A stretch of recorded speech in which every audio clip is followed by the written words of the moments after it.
நாளை மறுநாள் என்னுடைய பிறந்த நாள். அதே நாளில் மறுவாரம் ஹோலி பண்டிகை.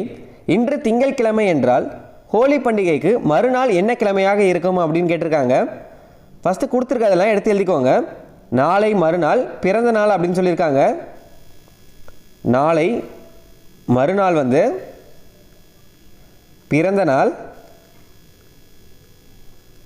அடுத்து என்னன்னு பாருங்கள், மறுவாரம் ஹோலி பண்டிகை. மறுவாரம் ஹோலி பண்டிகை. இன்று வந்து என்னென்னா திங்கட்கிழமை அப்படின்னு சொல்லியிருக்காங்க. இன்றைக்கி வந்து திங்கட்கிழமை.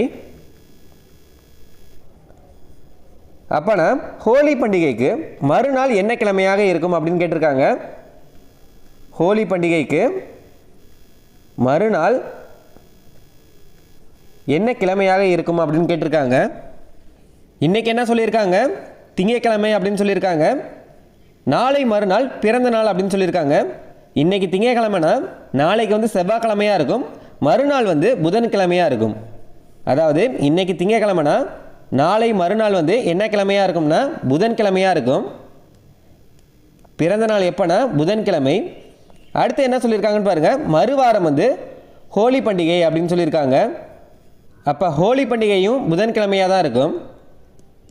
நான் வாரத்தில் 7 நாள் தான் இருக்குது. அடுத்த வாரம் என்னவாக இருக்கும்னா புதன்கிழமையாக தான் இருக்கும். பிறந்த நாள் வந்து புதன்கிழமை. அடுத்த வாரம் என்னவாக இருக்கும், புதன்கிழமையாக தான் இருக்கும். அப்போ ஹோலி பண்டிகையும் புதன்கிழமையாக தான் இருக்கும். அடுத்து என்ன கேட்டிருக்காங்கன்னு பாருங்கள், ஹோலி பண்டிகைக்கு மறுநாள் என்ன அப்படின்னு கேட்டிருக்காங்க. அதாவது அடுத்த நாள் என்ன அப்படின்னு கேட்டிருக்காங்க. ஹோலி பண்டிகை வந்து புதன்கிழமைனா அடுத்த நாள் வந்து வியாழன். ஆன்சர் வந்து வியாழன்.